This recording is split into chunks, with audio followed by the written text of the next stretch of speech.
Tout le monde peut écrire un livre. Si c'est un projet que tu chéris, tu as le choix entre rêver de l'écrire ou de concrétiser ton rêve. Imagine que tu publies ton livre et que tout le monde l'adore. Bonne nouvelle. Écrire un livre, ça se fait par du monde. Dans cet épisode, je te raconte l'histoire de Francine qui hésitait à écrire son livre, mais qui a fini par le faire. Aussi, je te partage les erreurs les plus courantes que les auteurs commettent en écrivant leur premier livre. Tu as une histoire à raconter? Évite ces pièges pour donner à ton livre la valeur qu'il mérite. Merci de passer quelques minutes de ton temps avec moi aujourd'hui. Je suis Marie-Josée Saint-Laurent, créatrice de bonheur et de positif. Ma passion, c'est la création. Que ce soit en écriture, en édition, en conférence, en animation d'événements ou à titre de maître de cérémonie en tout genre, mon objectif, partager mes dons, mes talents, mes compétences pour améliorer ta vie positivement.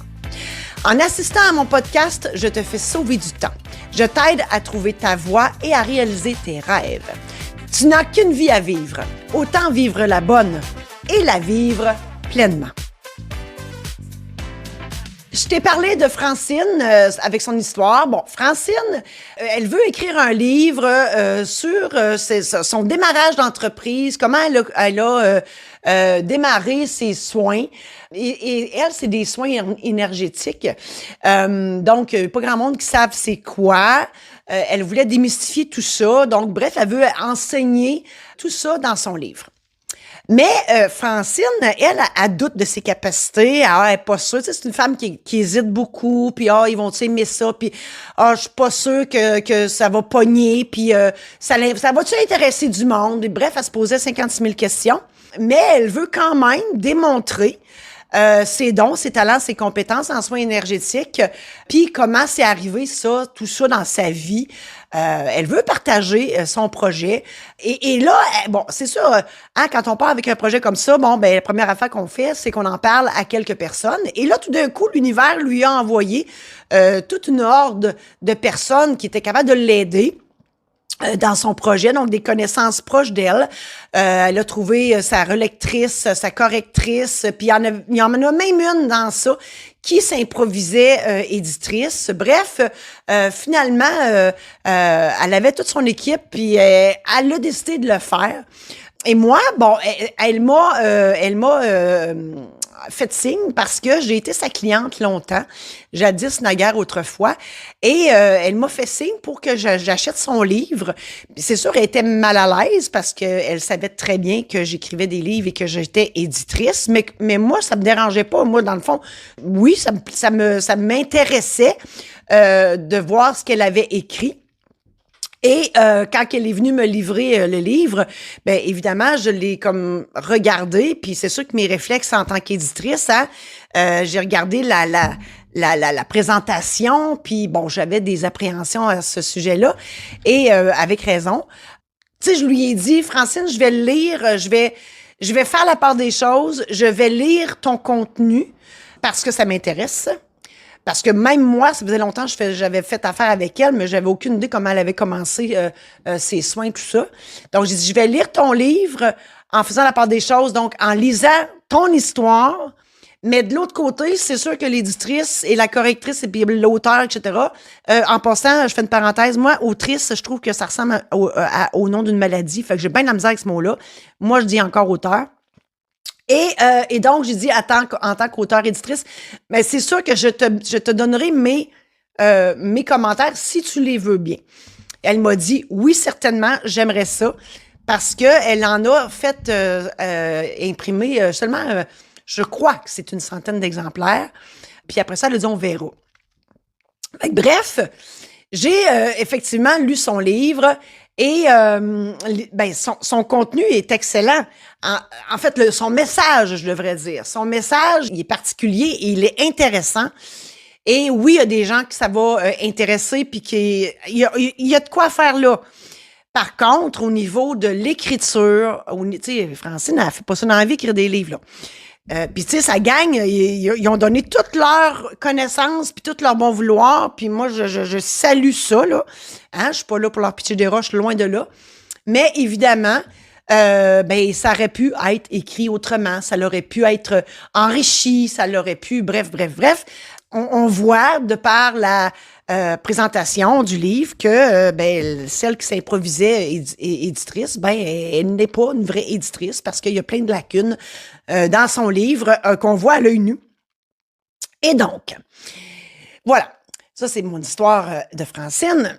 Écrire un livre, là, c'est sûr que c'est comme une montagne russe émotionnelle. Hein? Pour l'avoir vécu plusieurs fois, tu doutes de ta capacité, tu te demandes si ça va intéresser du monde. Francine était là. Elle était... Puis elle est de nature hésitante. Mais moi, je la salue à s'est lancée, puis c'est comme wow de l'avoir fait vraiment. C'est sûr que écrire un livre sans faire appel à des professionnels en la matière, je dirais que c'est comme construire une maison, toi-même, sans plan, sans connaissance. Tu dis, hey, à matin, on se lève, on bâtit une maison. Je pense que ça va ressembler à la première maison dans l'histoire des 3 petits cochons. Ça se peut qu'elle s'effondre à la première tempête. Dans un livre qu'on confectionne, chaque erreur non corrigée, tu sais, tout aspect, là, tu sais, chaque mot, en fait, parce qu'il y a des façons d'enrichir un texte. Donc, toutes les erreurs, soit de grammaire, des erreurs de frappe, des erreurs d'édition, donc on n'a pas enrichi le texte, etc., ben c'est plate parce que ça prive le message d'une valeur incroyable. Hein? Tu sais, le commun des lecteurs, ça se peut que ça en rende même pas compte, là. Mais si on mettait un à côté de l'autre, un texte ordinaire, entre guillemets, et un texte enrichi, on voit tout de suite la différence. Et ça enlève de la valeur, tant qu'à moi, au message qu'on veut bien véhiculer. C'est comme si, écoute, imagine, là, tu cuisines un gâteau, mais t'as pas tous les ingrédients, puis tu te dis, c'est pas grave, je vais prendre ce que j'ai dans mon garde-manger, puis je vais me faire un gâteau, parce que ça me tente pas d'aller à l'épicerie. Hein? Ça se peut que le gâteau, il soit super beau, mais qu'il soit immangeable. À l'inverse, ça se peut que tu cuisines un gâteau qui sera excellent parce que tu es une bonne cuisinière ou un bon cuisinier, mais ton gâteau, il a l'air d'un accident de char parce que tu n'as aucun talent, puis là, je me reconnais, aucun talent pour le décorer. Bien, il n'y a personne qui va avoir le goût d'y goûter tellement il est laid. Mais il va être excellent, mais personne ne va y avoir goûté parce qu'ils vont s'être juste arrêtés à la présentation. Hein? Mais c'est pareil quand on fait un projet d'écriture. Francine, elle voulait écrire sur son expérience en soins énergétiques, mais elle doutait que ça intéresse du monde, mais elle l'a fait pareil, puis l'univers lui a envoyé les personnes et les outils, les moyens dont elle avait besoin pour concrétiser son livre. Le livre a été publié, mais c'est sûr que la piètre qualité du résultat final, ben ça enlève énormément de valeur à son message. Et ça, je trouve ça terrible.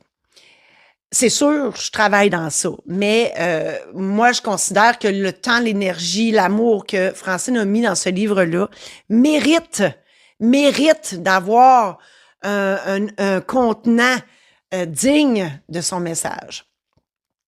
Moi-même, avant d'écrire mon premier livre, puis j'en ai 7, 8, en tout cas, j'en ai plusieurs à mon actif, ben, je croyais avoir tout en main. Hein. Écoute, j'étais notaire. Hey, je fais ça à journée longue, écrire des contrats, là. Dans la, tu sais, je me disais, je suis capable de faire ça, je suis bonne en français, etc. Jusqu'au jour où l'univers m'a envoyé des outils, des formations en écriture et en édition. Et là, je suis tombée de haut, là. Là, je me suis vite aperçue que j'avais des lacunes au niveau de la structure d'un texte, de l'enrichissement du texte, mise en forme, mise en page, édition, etc. Bref, et là, on parle de 2015, ça fait presque 10 ans que j'ai suivi ces formations-là. Je suis maintenant à plus de 30 livres écrits à mon actif et édités maintenant. Donc, tout ça pour dire qu'on ne s'improvise pas auteur, éditeur, du jour au lendemain. Là, il y a quand même un minimum à savoir. Et là, je te partage justement les 10 erreurs à éviter quand tu veux écrire un livre. La première erreur, c'est de douter de la pertinence de ton projet et ou de son originalité. Hein? Des fois, là, on se dit « Oh mon Dieu, le monde est-tu prêt pour recevoir ça? » Tellement le contenu peut choquer ou... Tu sais, faut pas avoir peur de ses opinions. Si ta petite voix te dit que tu dois partager ça, ben fais-le. Puis doute pas, tu sais, vaut mieux vivre avec des remords que des regrets, ben c'est ça.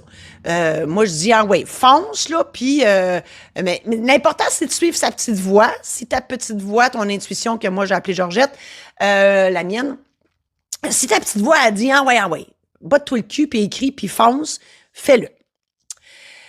La deuxième erreur, choisir un titre et baser le contenu de ton livre en fonction du titre.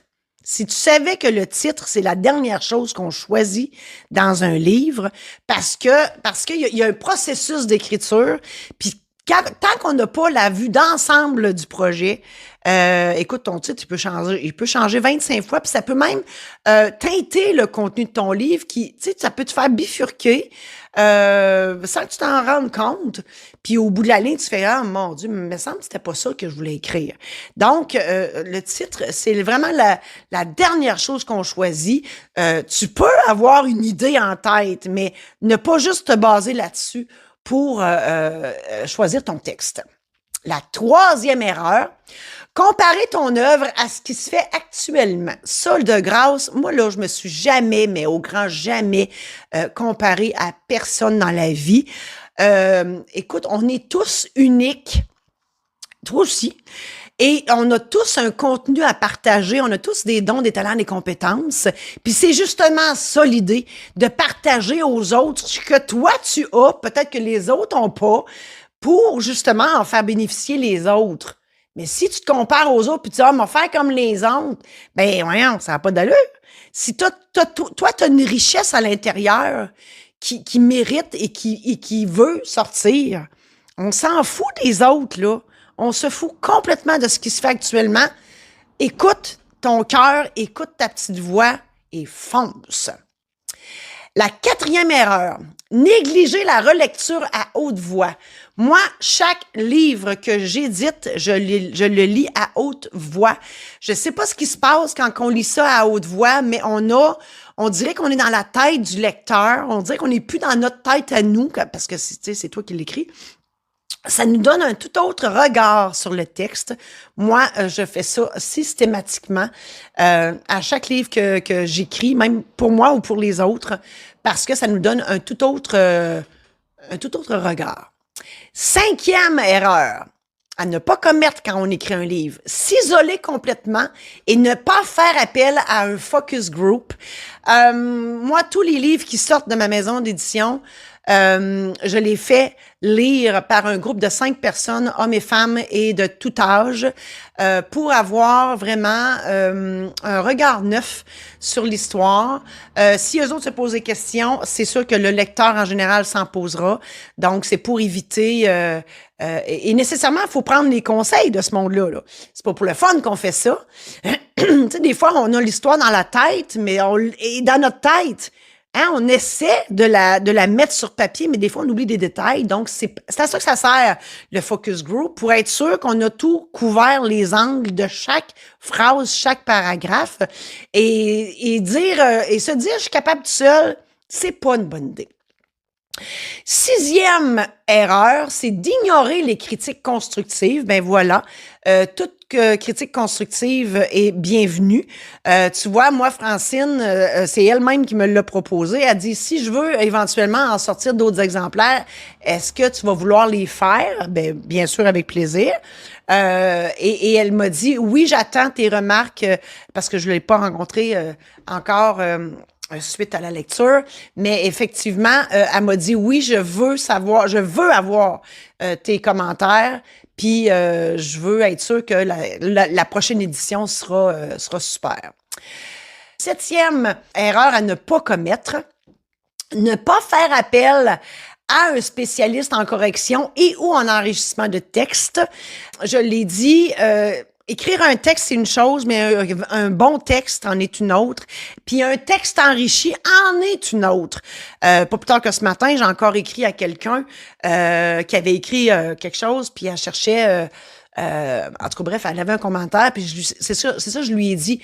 On peut pas s'improviser, on peut pas tout savoir dans la vie. Puis il y a des professionnels qui savent comment enrichir un texte. Pourquoi ne pas utiliser leur service, moi ou quelqu'un d'autre, on s'entend, pour avoir une œuvre riche de sens, riche de valeur, hein? Toujours pour en donner plus au lecteur. Bon, là, j'avoue, j'ai triché, j'ai fait 7 et 8 en même temps. On est rendu à 9.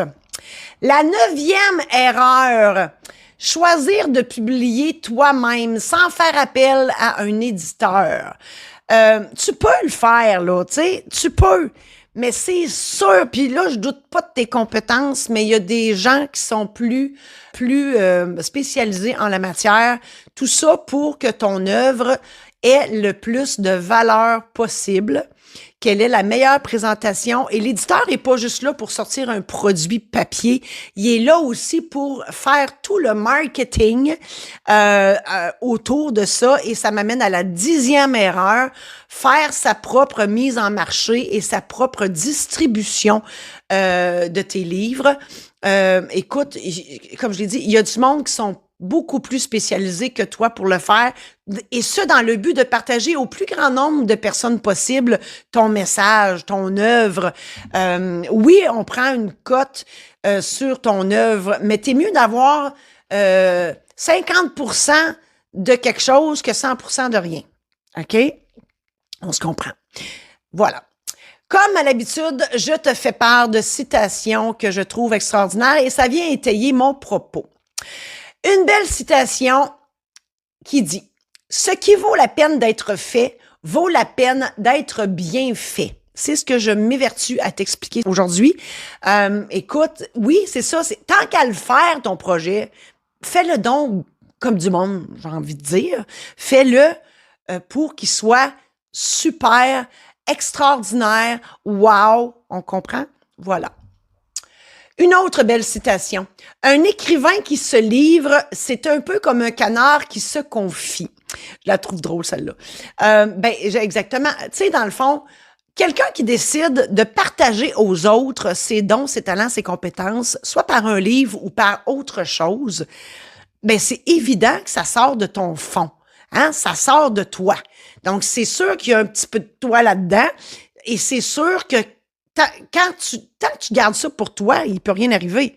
Le jour où tu te livres, moi, la première fois que j'ai ouvert une boîte, mon premier livre que j'ai sorti, la boîte arrive de l'imprimeur et là, c'est un accouchement. Moi, j'ai pas eu d'enfant, mais mon Dieu, j'en ai accouché des livres, là. Et la première fois que tu, en fait, avant ça même, quand t'envoies ton projet final à l'imprimeur, tu peux plus revirer de bord, là. Là, c'est fini, il t'appartient plus.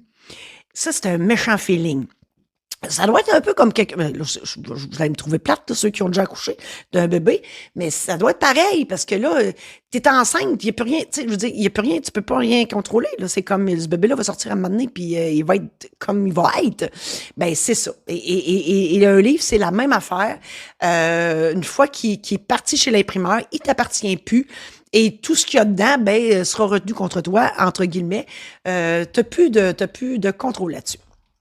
Une autre citation. Une vie sans livre ne vaut pas la peine d'être vécue. Je l'ai mis celle-là parce que je trouve que le livre, qu'il soit en version papier, numérique ou audio, parce qu'on a des livres audio, c'est un bel outil. C'est un bel outil, comme le podcast que tu es en train d'écouter. C'est aussi un bel outil.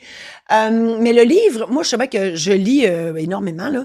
Je lis avant de me coucher minimum 30-45 minutes, des fois 1 heure. Moi, je trouve que ça me coupe de ma journée. Ça met un buffer en bon québécois entre ma journée et ma nuit. Ça me permet de me poser. Un livre, tu peux emmener ça n'importe où.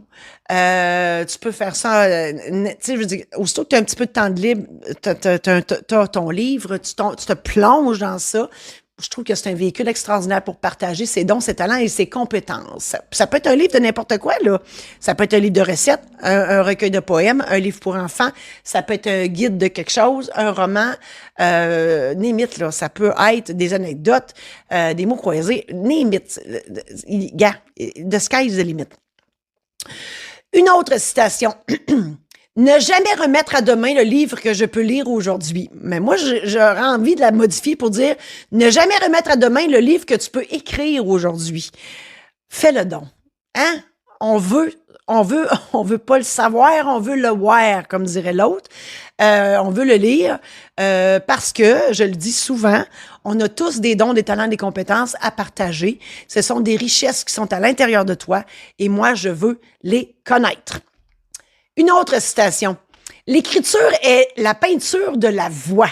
Bon, tu sais que je trouve ça beau. Hein?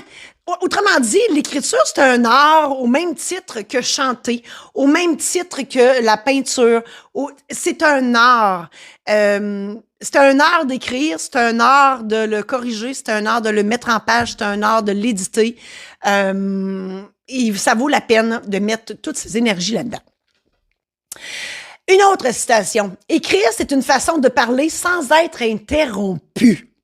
Ah, je l'aime celle-là. Effectivement, hein? Quand ton livre il est sorti, là, puis il est ses tablettes là, de la librairie ou de la bibliothèque ou whatever, ben ton propos nécessairement, il va se lire. Puis il n'y a pas personne qui va t'interrompre, à moins que la personne soit dérangée durant sa lecture par le lave-vaisselle qui crie ou la sécheuse ou whatever, ou le métro qui vient d'arrêter. Pardon. Et donc, ben, ton message, nécessairement, il va passer. Je trouve ça extraordinaire. Une autre belle citation. La littérature n'a rien à voir avec la richesse du vocabulaire, sinon le plus grand des chefs-d'œuvre serait le dictionnaire. Hey, hein? Ton livre, il n'a pas besoin d'être gros, pourvu qu'il soit vrai, puis qu'il soit beau. Beau, là, puis là, la beauté, on s'entend, là, les apparences, le contenu, le contenant, whatever, c'est ça. La richesse est pas dans le vocabulaire, pas dans le vocabulaire, on s'entend, mais elle est dans la façon d'écrire le texte, dans la façon de le livrer aussi. C'est une grande différence. Une autre belle citation. La magie avec l'écriture, c'est qu'elle guérit sans faire de bruit. Ça aussi, je l'aime, parce que on n'a pas idée à quel point un livre peut avoir une incidence sur les gens. Et la beauté des livres, moi, la première, j'ai toujours mon crayon marqueur à côté sur ma table de chevet parce que je lis avant de me coucher. J'ai toujours mon crayon marqueur et même dans un roman, ça va m'arriver de souligner une phrase qui vibre à l'intérieur de moi. Je me dis, wow, elle mérite d'être soulignée. Si je la souligne, en tout cas, moi, ça marche dans ma tête, là, parce que j'ai une mémoire photographique, dès que je souligne cette phrase-là, c'est comme si elle rentrait à l'intérieur de moi, je l'incarne. Et donc, ça fait pas de bruit, mais ça a un impact tellement grand. Donc, on attend tes mots pour vivre cet impact-là. Une autre citation qui me fait beaucoup rire. Écrire, c'est ranger le bordel qu'on a dans la tête. Ça, je l'aime. Pourquoi? Parce que tant que tu rêves à un projet, là, il t'obsède. Il est dans ta tête, puis il revient, puis il part, puis il revient, puis il part. Hein? Mais le jour où tu l'as concrétisé, ce rêve-là, ce projet-là, on s'entend-tu qu'il est plus dans ta tête et il laisse de l'espace dans ta tête pour en faire d'autres projets? Mais tant que tu rumines ton projet, il y a juste celui-là qui est dans ta tête. Puis il est tout à l'envers, puis il est pas structuré, puis il pop à tout moment donné comme un popcorn, un plat de popcorn. On comprend? Donc, concrétise ton projet. Regarde, je peux t'aider à le structurer. Il y a plein de monde qui peuvent t'aider à structurer tout ça. Et le jour où il n'est plus dans ta tête, bien, ça fait de la place pour d'autres projets. Une autre citation. Ce qui compte vraiment, ce sont les bonnes fins, pas les débuts imparfaits. Ça, j'aime ça. Pourquoi? Parce que tant que tu commences pas, tu peux pas finir. Puis c'est pas parce que, tu sais, mon premier livre que j'ai écrit, il est pas parfait, mais ça m'a permis d'avancer. Ça m'a permis d'avoir l'expérience du premier livre pour être capable d'en écrire d'autres. Mais si tu ne te commets jamais, comment tu veux devenir excellent, excellente? Donc, ce qui compte, c'est pas les débuts, mais ce qui compte, c'est de te mettre en action. Puis après ça, on va le bonifier, ce projet-là. Mais il faut vraiment te mettre en action. Une autre citation. Un écrivain professionnel est un amateur qui n'a pas abandonné. Mon Dieu, je l'aime ça. Ben c'est vrai, parce que moi, je suis devenue une professionnelle de l'écriture, de l'enrichissement de texte et de l'édition. Mais, comme je l'ai dit, mon premier livre, il était loin d'être parfait. Et j'ai acquis de l'expérience en tout point, tant au niveau de l'écriture, de l'édition, la mise en page, mise en forme, etc., après mon premier livre et ainsi de suite. Et j'en fais maintenant bénéficier tout le monde de mes dons, mes talents, mes compétences en la matière. Une autre citation. Celui qui s'attarde à trop examiner ses projets ne les exécute pas. Pas de meilleure recette pour écrire que l'écriture. Ben voilà, c'est ce que je me tue à dire aujourd'hui. Tant que tu te mettras pas à écrire, il se passera rien. Commence à écrire, puis tu sais, je parle de moi parce que, bon, c'est moi qui parle, mais ça peut être n'importe quelle autre personne qui est qualifiée pour le faire, on s'entend. L'idée, c'est de se mettre en action. Commence par l'écrire, là. Puis après ça, je t'aiderai ou quelqu'un t'aidera à peaufiner ton affaire. L'idée, après ça, c'est de t'adjoindre les gens qui ont les compétences de tes incompétences.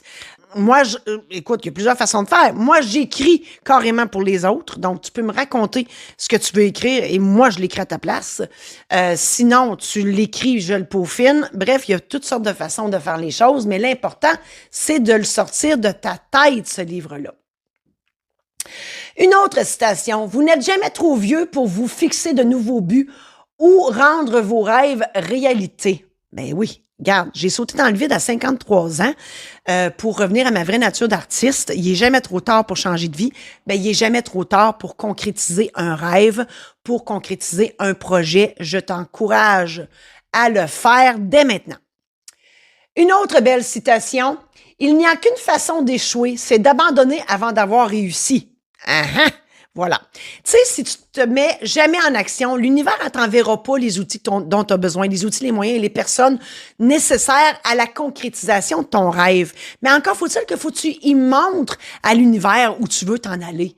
Donc, commence par écrire, puis après ça, tout va débouler en un clin d'œil. Une autre citation. L'action est la clé fondamentale de tout succès. Et c'est pas n'importe qui a dit ça, là, c'est Pablo Picasso. L'action est la clé fondamentale de tout succès. Autrement dit, si tu fais rien, tu n'arriveras à rien. Là. Si tu fais rien, tu réussiras rien. Hein? On fait pas d'omelette sans casser des œufs. Regarde, il y en a plein de proverbes de même. Ben, c'est ça. Alors, moi, je t'incite fortement à te mettre en action, de commencer à écrire ou à tout le moins d'élaborer là, ton contenu. Puis, regarde, il y a du monde pour t'aider à le concrétiser. Une autre citation. Seuls ceux qui sont assez fous pour penser qu'ils peuvent changer le monde y parviennent. Voilà. C'est Steve Jobs qui a dit ça. Hein? C'est pas n'importe qui. Et moi, je te le dis, sans prétention, j'ose espérer que je change le monde à mon échelle avec ce que tu entends aujourd'hui. Et aussi avec mes compétences, donc mes dons, mes talents, mes compétences, en édition, en animation, etc. Donc, moi, j'ose espérer que je fais une différence dans la vie des gens, dans ta vie à toi, et dans la vie de tous ceux que j'aide avec mes dons, mes talents, mes compétences. Face à ton rêve d'écrire un livre, ben, tu as 3 options. La première option, c'est que tu doutes de tes capacités. Tu te demandes si les gens vont aimer ton contenu ou s'ils vont juste te critiquer allègrement, à ton grand désarroi. Tu as peur de te mettre des gens à dos, parce que des fois, ça se peut que ça grince. Tu as peur de choquer du monde. Et donc, tu rêves sans agir. Tu vivras toujours avec le regret de ne pas avoir osé écrire. Et sur ta pierre tombale, ben, ça sera écrit « J'aurais donc dû ». Deuxième option. T'écris ton livre en ayant peur des réactions, mais ta confiance en l'intelligence humaine est proportionnelle à ton désir de partager ce qui te trotte dans la tête. Une fois que ton projet est terminé, tu demandes à tes proches de le lire et de le corriger. Tu écoutes leurs opinions face à ton œuvre, mais tu ne modifies rien. Tu te dis, ils n'ont rien compris. Qui s'arrange? Moi, je continue mon affaire, je suis sûre de moi, puis je fonce. Hein? Et là, tu utilises une application sur Internet qui te permet de sortir 100 exemplaires pas chers, entre guillemets, de ton œuvre que tu vendras toi-même à ton entourage. Ton livre, bien sûr, aura un succès mitigé, malgré son message fort et pertinent, parce que tu auras choisi de ne pas lui donner toute la valeur qu'il mérite. Un autre chef-d'œuvre de plus aux oubliettes, malheureusement. La troisième option, t'écris ton livre avec la conviction que ton propos aidera les gens positivement. Dans le but de donner de la valeur à ton ouvrage, tu le fais lire à un focus group de 5 personnes de tout acabit afin de recueillir leurs critiques et tu te sers de ces critiques-là pour bonifier ton livre. Ensuite, tu engages des professionnels en correction, en enrichissement de texte, en mise en page, mise en forme. Tu envoies ton manuscrit finalisé dans les règles de l'art à une ou plusieurs maisons d'édition qui s'occupera d'imprimer 1000 exemplaires nécessaires pour inonder le marché. Ensuite, l'éditeur, il va diffuser la nouvelle du lancement de ton livre qu'il organisera et il distribuera dans toutes les bibliothèques et les librairies de la province ton livre. En résumé, je t'ai raconté l'histoire de Francine et son projet aux résultats douteux malgré un contenu extraordinaire. Je t'ai partagé les 10 erreurs à ne pas faire en écrivant un livre. Je t'ai partagé et commenté plusieurs citations qui font réfléchir. Je t'ai présenté les options possibles pour produire ton œuvre. À toi de décider de l'avenue à prendre. J'espère sincèrement que tout ça t'a aidé et je te souhaite bonne chance dans l'élaboration de ton projet d'écriture. Tu as un projet d'écriture en tête ou tu ne sais pas comment le concrétiser? Ou tu as commencé à écrire un livre, mais tu as besoin d'aide pour le finaliser. Ou encore, ton livre est terminé et tu as besoin d'aide pour la suite. Je t'offre mon aide pour tout ça. Que ce soit la rédaction, l'édition, la diffusion, je suis là. On parle d'aide à l'écriture, les corrections, l'enrichissement du texte, la mise en forme, mise en page. Au niveau de la présentation, on fait quelque chose de très original qui te ressemble. On peut faire une version papier, une version numérique, une version audio. On peut aussi élaborer un lancement officiel en présentiel ou en virtuel. Et on inonde toutes les librairies et les bibliothèques du Québec. Et on fait aussi la vente de ton livre par vente directe sur notre site Internet. Donc, pour réserver mes services, consulte le marie-josée-saint-laurent.com/prête-plume. On reprend ça la semaine prochaine avec la recette gagnante pour trouver l'amour.